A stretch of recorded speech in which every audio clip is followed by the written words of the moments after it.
Olá, eu sou Marcelo Campos e nós vamos começar agora mais um Cidadania. O assunto de hoje é insuficiência cardíaca. Dia 9 de julho, dia de alerta da insuficiência cardíaca promovida pela Sociedade Brasileira de Cardiologia. Sobre esse assunto, nós vamos conversar com o Dr. Evandro Tinoco. Ele é professor da Universidade Federal Fluminense e presidente do Departamento de Insuficiência Cardíaca da Sociedade Brasileira de Cardiologia. Doutor Evandro, muito obrigado pela sua presença. Eu vou começar já a entrevista com uma pergunta bem didática. O que é a insuficiência cardíaca e quais são os seus sintomas? Primeiro, é uma honra e uma grande oportunidade de nós estarmos aqui conversando com seus telespectadores. A insuficiência cardíaca é uma longa jornada de doenças crônicas do sistema cardiovascular, onde o coração ele se dilata ou ele fica endurecido. E isso faz com que a bomba cardíaca gere menos sangue para a periferia, para os órgãos. E o indivíduo passa a ter uma tríade, que é a falta de ar, a fadiga extrema e o inchaço nas pernas. E essa é uma condição progressiva e fatal. Ou seja, se os pacientes não adequadamente tratados e cuidados pela equipe multidisciplinar e com a participação importante dos cardiologistas, a gente com certeza tem esse paciente morrendo prematuramente ou levando à invalidez prematura. Então, diferente do que acontece na Europa, nos países do hemisfério norte, nos países desenvolvidos, a insuficiência cardíaca acomete pessoas idosas e muito idosas quando já estão aposentados. Aqui no Brasil, os nossos dados da Universidade Federal Fluminense mostram um papel importante na população atendida pelo Sistema Único de Saúde de aposentadoria prematura. Portanto, a Sociedade Brasileira de Cardiologia poder celebrar um dia, né, para trazer um alerta sobre esse tema, sobre esse importante tema, né, durante a pandemia, né, a gente está fazendo todo o esforço para mobilizar todos os profissionais que cuidam da insuficiência cardíaca, uma doença que é tratada junto à atenção primária pelos médicos de família, é tratado pelos cardiologistas nos centros e nas policlínicas e nos centros especializados, também nos hospitais, onde os cardiologistas atuam nas emergências e tratam os pacientes com edema de pulmão, e obviamente com infarto. O infarto pode evoluir para a insuficiência cardíaca e até mesmo o transplante. Então, toda essa jornada do paciente, ela está sendo reforçada por nós nesse momento importante da pandemia. Por quê? Porque essa é uma doença que leva à internação, que leva o paciente a ter edema de pulmão. E, obviamente, nesse momento a gente tem um objetivo importante, cidadão, né, como é o seu programa. É que 50% dos pacientes com a insuficiência cardíaca, eles podem ter internações prevenidas e, obviamente, poupando esse paciente num risco dele poder adquirir Covid no ambiente dos hospitais. Obviamente, muitos hospitais hoje têm uma condição de poder oferecer um fluxo preferência não Covid, mas esse é um paciente de alto risco. E a segunda coisa é que a gente deixa esses leitos para outras condições. E, obviamente, a gente está muito interessado, nesse momento, na sustentabilidade do sistema de saúde no Brasil. E a sustentabilidade do sistema de saúde do Brasil não só é um dever de cada profissional de saúde, mas hoje é um mantra da Sociedade Brasileira de Cardiologia. O presidente, Dr. Marcelo Queiroga, tem dado toda a ênfase a essa iniciativa. Então, a insuficiência cardíaca é uma causa líder de internação entre as doenças cardiovasculares no mundo inteiro. No Brasil, está entre as principais e, obviamente, se pode ser evitado, nós temos que educar as pessoas e orientar, como o seu programa faz, para que a gente possa usar esse recurso de uma maneira inteligente. Essa questão da relação entre a Covid-19 e a insuficiência cardíaca é um ponto importante dessa nossa entrevista. Existem duas questões aí que têm preocupado a sociedade em relação a isso. Uma é que muitos pacientes que já têm insuficiência cardíaca detectada, eles têm ficado com medo de prosseguir com tratamentos hospitalares, de ir a clínicas, por causa dessa preocupação de contrair a doença, sendo que esse é um grupo de risco bastante sensível à questão da doença da Covid-19. E outro fator também, nós comentamos um pouco sobre isso antes da entrevista, é o fato de a própria Covid-19 ela ter uma relação com o sistema cardiovascular e ter um potencial de desencadear problemas cardíacos em pessoas que ainda não apresentam esses sintomas. No que diz respeito a essa preocupação dos pacientes que já têm alguma insuficiência cardíaca de prosseguirem com tratamento, seja na ida às clínicas ou até mesmo no uso de medicamentos, eu gostaria que o senhor comentasse isso de forma a gente tentar evitar que as pessoas deixem de ir ao tratamento e com isso possam agravar o problema de insuficiência cardíaca, alguma cardiopatia que já tenham. Extremamente oportuna essa sua pergunta. Isso mostra a preocupação profunda, né? E, obviamente, tudo aquilo que o jornalismo do Brasil tem feito ao estudar o Covid e a população.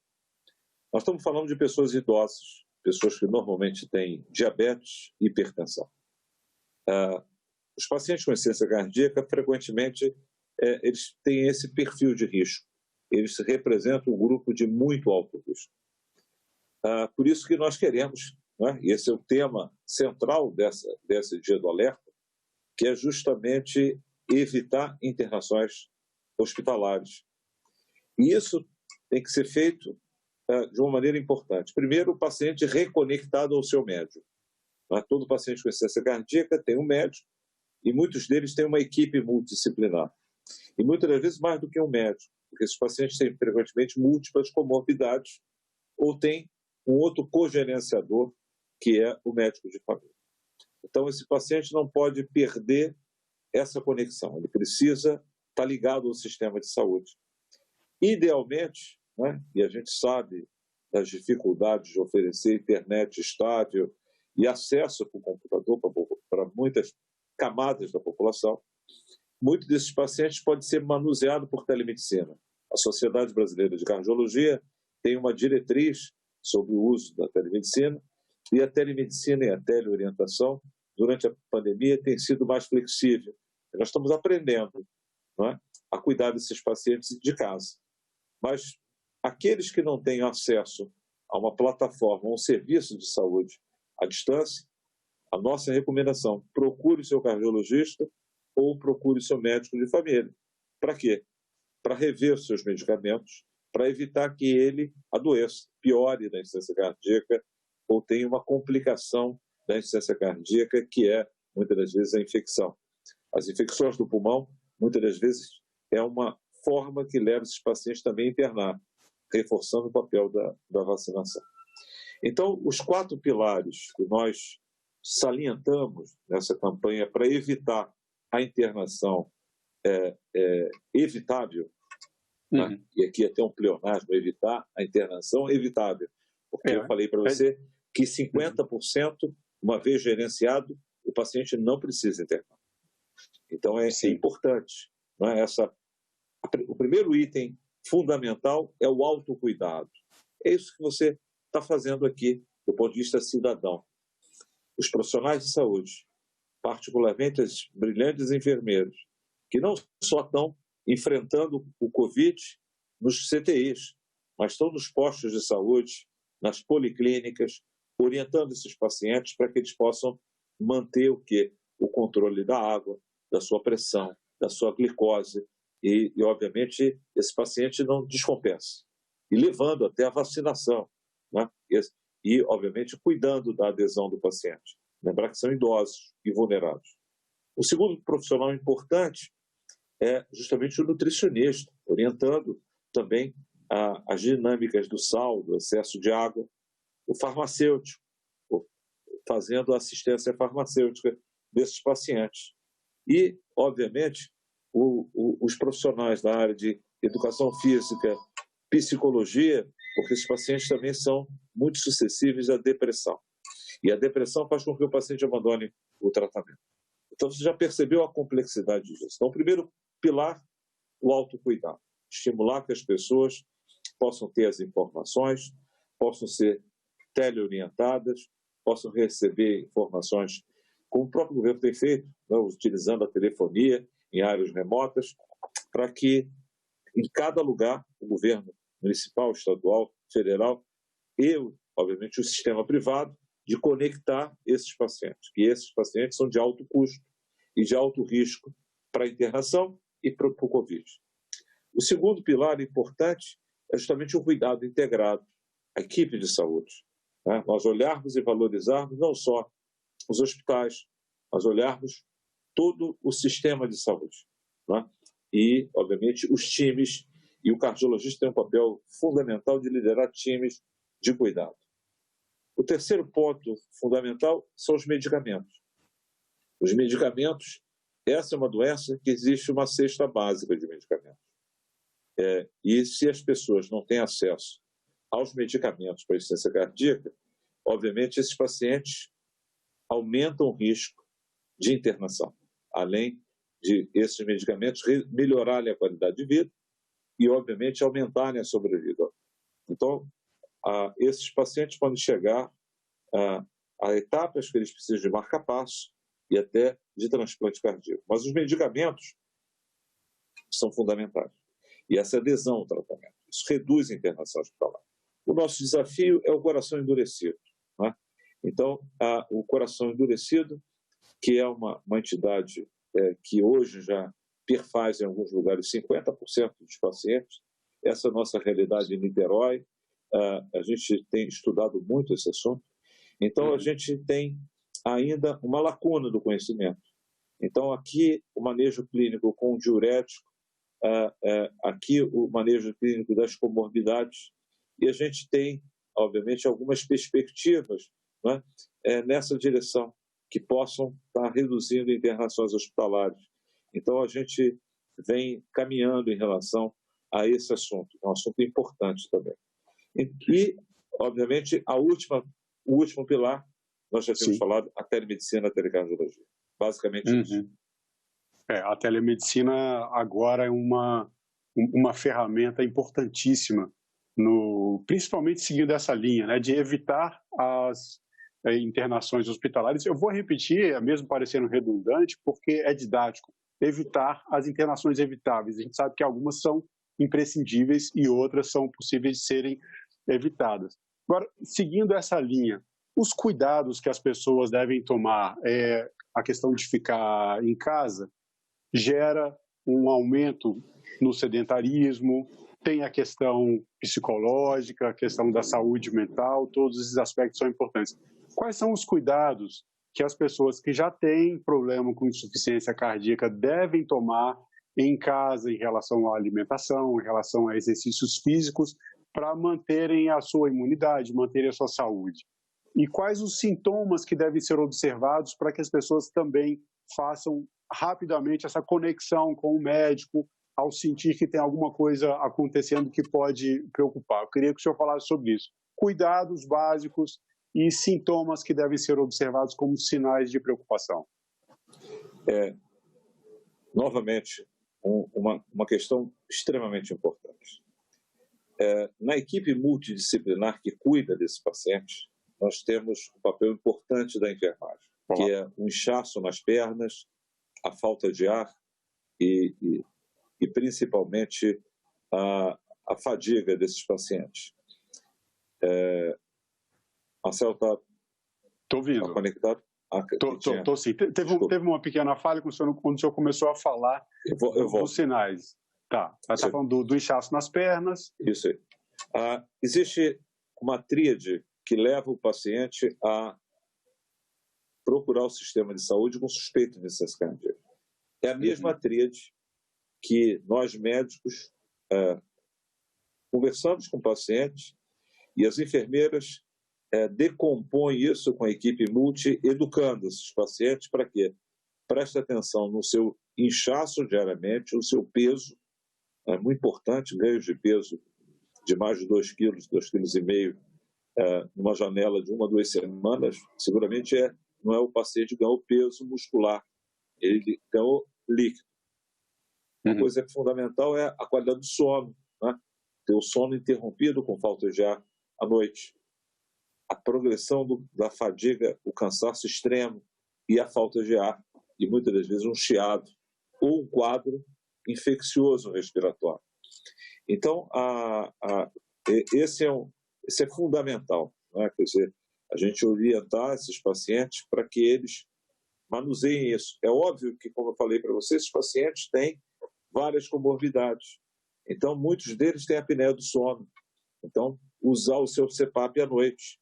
Né? A apneia do sono é a falta de ar? Eu queria que o senhor explicasse um pouco isso. A gente fala apneia para o leigo, a apneia do sono é hoje uma grande enfermidade, um problema importante que deve ser tratado futuramente aqui, que leva à hipertensão arterial, que leva à interrupção do sono várias vezes.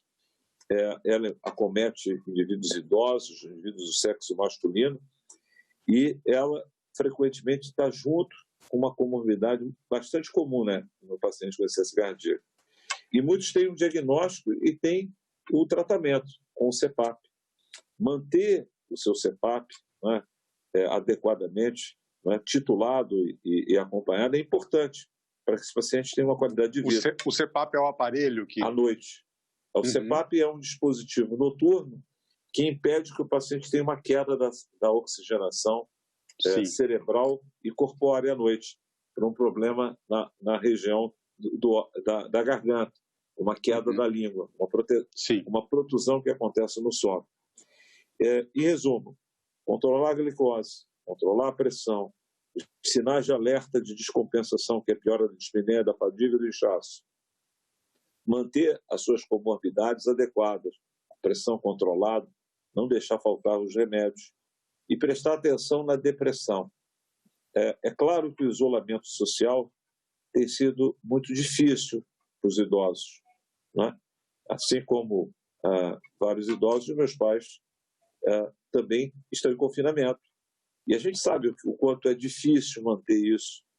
E como esses indivíduos são pessoas idosas, a gente sempre reforça que, se eles perceberem um aumento na melancolia, de pensamentos negativos, até mesmo uma ideia que a vida não tenha sentido, sabe? Uma perda grande de energia, devem procurar ajuda. E hoje, sistemas de ajuda psicológica à distância têm sido disponibilizados em várias plataformas, no setor público e no setor privado. E, tem funcionado como a telemedicina, né? Agora como um aliado importante. Isso tem ajudado.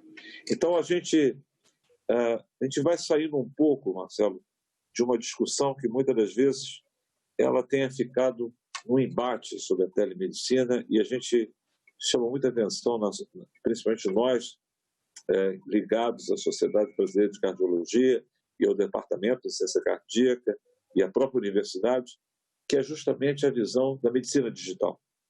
Então, nós não temos mais por que as coisas não fluírem, as informações do paciente não estarem aqui, as informações do prontuário eletrônico.